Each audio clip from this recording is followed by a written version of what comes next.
जय हिंद स्टूडेंट, उम्मीद करता हूं सभी स्वस्थ, मस्त, खुश और सुरक्षित होंगे। आज की वीडियो में डिस्कस करेंगे कुछ बहुत इंपॉर्टेंट टॉपिक्स पर। आज हम बात करेंगे जूनियर असिस्टेंट 55-12 की कट ऑफ क्या रहेगी, ठीक है, क्यों, कितने बच्चों को टाइपिंग की प्रैक्टिस करनी चाहिए, उस पर बात करेंगे।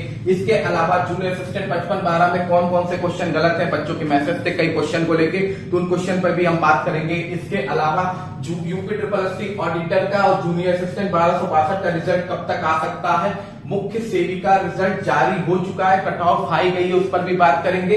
इसके अलावा मुख्य सेविका का कोर्ट जाने के लिए बच्चे कह रहे हैं, तो क्या वाकई कोर्ट जाने से फायदा होगा कि नहीं होगा, उस पर भी डिस्कस करेंगे। उससे पहले चैनल पे जो नए हैं चैनल को लाइक और सब्सक्राइब कीजिएगा, वीडियो अच्छा लगे तो वीडियो शेयर जरूर कीजिएगा।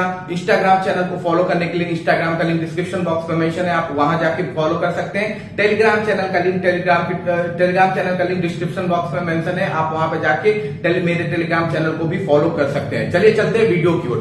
तो सबसे पहले बात कर लेते हैं जूनियर असिस्टेंट 55-12 की, ठीक है। तो देखिए इसमें बच्चे पूछ रहे हैं कि कितने कौन सी नंबर पर हम टाइपिंग की प्रैक्टिस करें। तो ये बात मान के चलिए कि अगर आपका यूआर कैटेगरी है, ठीक है, यूआर कैटेगरी है और आप 40 प्लस हैं, ठीक है, 40 प्लस हैं यूआर कैटेगरी में, ओबीसी कैटेगरी में और ईडब्ल्यूएस कैटेगरी में, इस तीन कैटेगरी की डीवी की कट ऑफ सेम ही चाहती है यूपी ट्रिपल एससी में। तो 40 प्लस अगर आप हैं तो आप टाइपिंग की प्रैक्टिस शुरू कर दीजिए, ठीक है, टाइपिंग की प्रैक्टिस आप लोग शुरू कर दीजिए। 42 के आसपास है तो मैक्सिमम, लेकिन 40 प्लस वाले जो भी हैं वो अपनी टाइपिंग की प्रैक्टिस एक तरफ शुरू कर दें, ठीक है। जो भी आप प्रिपरेशन कर रहे हैं वो करते रहिए, इसके अलावा टाइपिंग की भी प्रैक्टिस आप करते रहिए। उसके कई सारे रीजन है। देखिए सबसे पहली बात है कि लगभग 57% लोगों ने एग्जाम दिया है, ठीक है, कितने 57% लोगों ने एग्जाम दिया है, ठीक है। एग्जाम का लेवल आपका क्या था, मॉडरेट लेवल का ही एग्जाम था, ठीक है। मैं ये नहीं कहूंगा इजी था, मॉडरेट लेवल का था। टफ भी मैं नहीं कहूंगा, इतना टफ भी पेपर नहीं था, लेकिन मॉडरेट लेवल का पेपर जरूर था, क्योंकि इसमें एक ऑप्शन बढ़ गया था, ठीक है। 4 ऑप्शन होते हैं तो थोड़ा गैस लगाने में भी आसानी होती है, लेकिन यहाँ 5 ऑप्शन थे।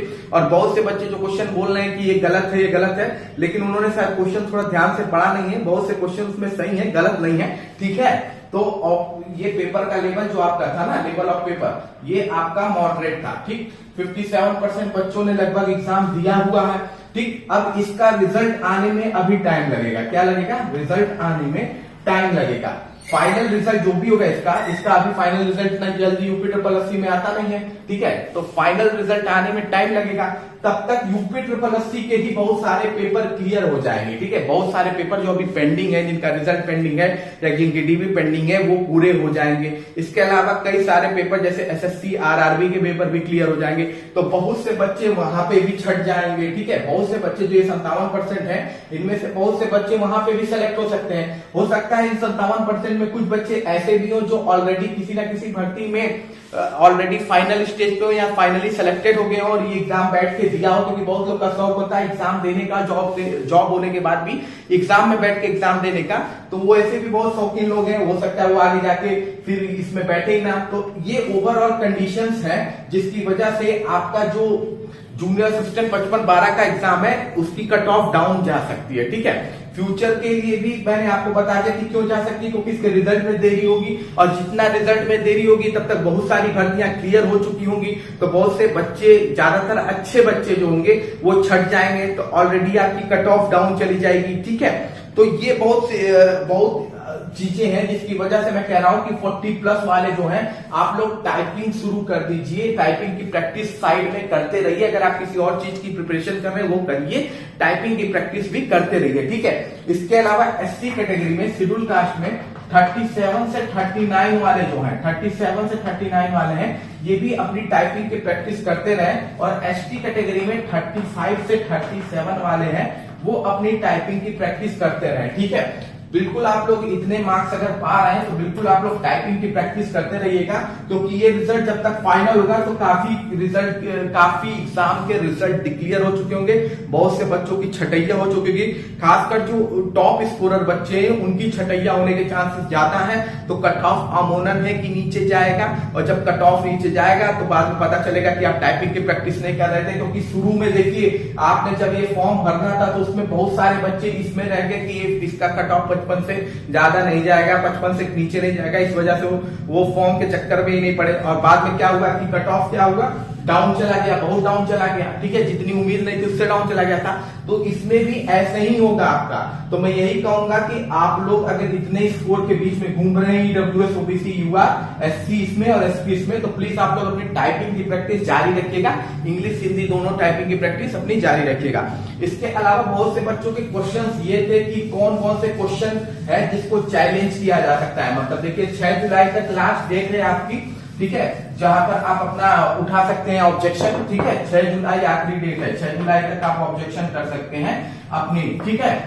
तो इसमें से बहुत सारे क्वेश्चंस हैं जिसमें है जैसे अशुद्ध वाक्य एक था जिसमें ऑप्शंस दिया हुआ है कि आपका रमेश की तो अकल मारी गई है। आयोग ने इस आंसर को सही माना है, तो बिल्कुल सही है, रमेश की तो अकल मारी गई है, ये ही आपका गलत ऑप्शन है, इसमें कोई डाउट नहीं है। लेकिन इसके अलावा उसमें एक और ऑप्शन दिया हुआ था, ठीक है, और वो ऑप्शन था आकाश में झंडा लहरा रहा है, ठीक है, ये ऑप्शन भी गलत है। तो यहां आप ऑब्जेक्शन कर सकते हैं इस प्रश्न पे।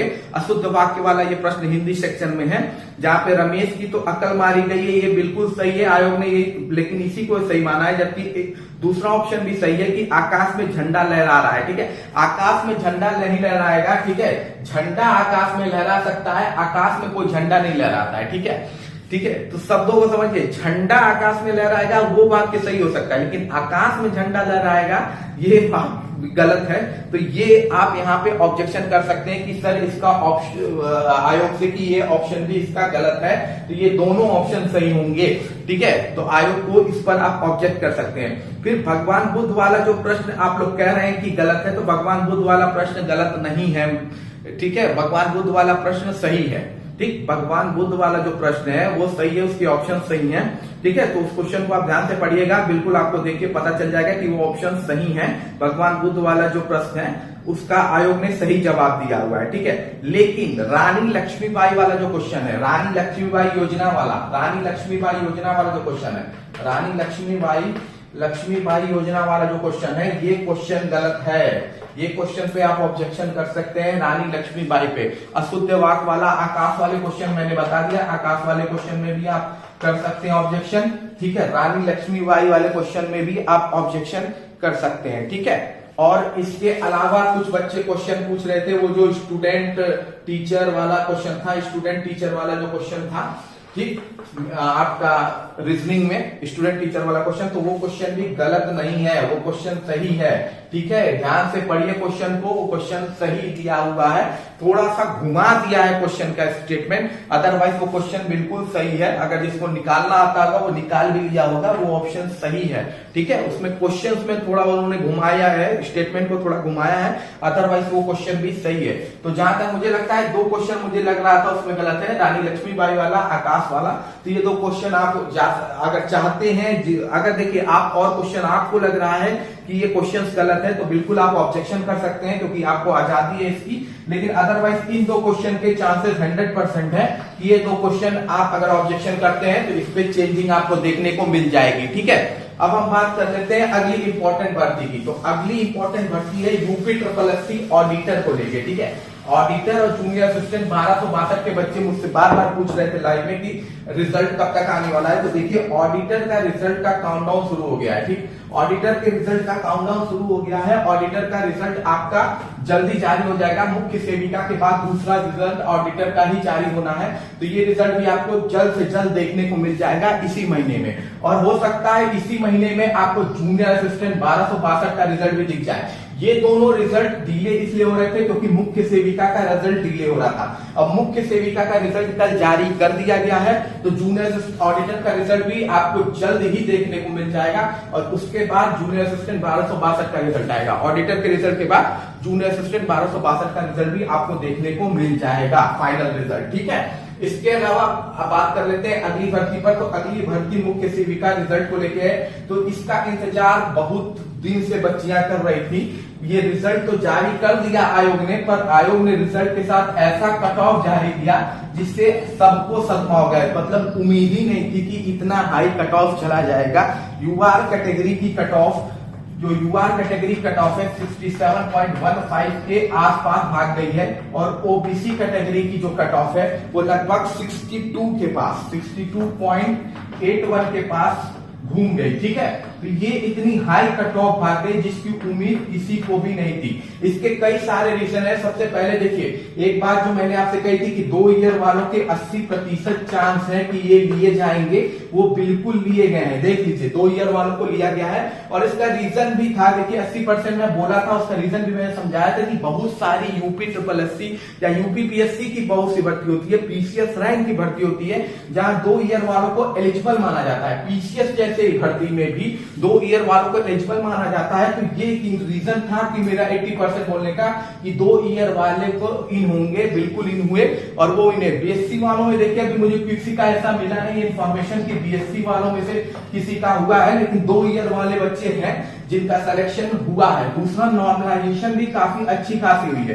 ठीक है, नॉर्मलाइजेशन भी काफी अच्छी खासी अमाउंट पे हुई है, क्योंकि अगर ये नॉर्मलाइजेशन नहीं हुई होगी, मुझे लगता है ये +4 से भी ज्यादा हुई है, +4 से भी ज्यादा हुई है नॉर्मलाइजेशन। इसी की वजह से ये कट ऑफ आपको देखने को मिल रही है, इसी की वजह से, नॉर्मलाइजेशन की वजह से। अब बहुत से बच्चे बोल रहे हैं कि सर सेकंड शिफ्ट में मेरे बराबर नंबर वाले सेलेक्ट हो गए हैं, तो नॉर्मलाइजेशन में यही होता है बच्चा। नॉर्मलाइजेशन में होता यह है कि 70 वाला बाहर हो जाता है, 62 वाला इन हो जाता है। ठीक है, और आप लोग का तो 2 ही शिफ्ट था, 2 ही शिफ्ट था। जहां 10-10 शिफ्ट होते हैं वहां तो और भी भयंकर स्थिति होती है। जहां 10-10 शिफ्ट होते हैं वहां पे स्थिति और भी भयंकर होती है। तो कट ऑफ हाई जाने का ये बड़ा रीजन है आपका, कौन सा?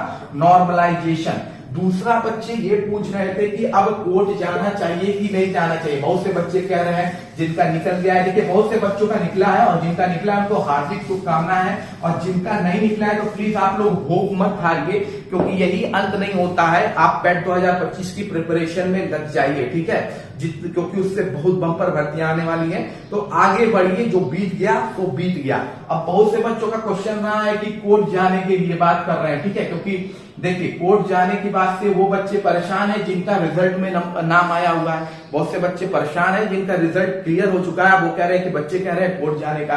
अब बच्चे किस बेसिस पे कोर्ट जाने को कह रहे हैं? क्योंकि उनके पास एक हथियार है, सुप्रीम कोर्ट का जजमेंट। ठीक, सुप्रीम कोर्ट का जजमेंट। अब ये जजमेंट क्या भैया? ये जजमेंट ये कहता है कि बीच उसमें, ठीक है, बीच मझधार में आप क्वालिफिकेशन को बदल नहीं सकते। मतलब अगर एक बार भर्ती आपने डिक्लेयर कर दी है, भर्ती का नोटिफिकेशन जारी कर दिया है, एप्लीकेशन फॉर्म भर दिया है, तो उसके बाद एग्जाम के बीच में आप क्वालिफिकेशन को नहीं बदल सकते। ठीक, ये जजमेंट अभी सुप्रीम कोर्ट ने जल्दी दिया था।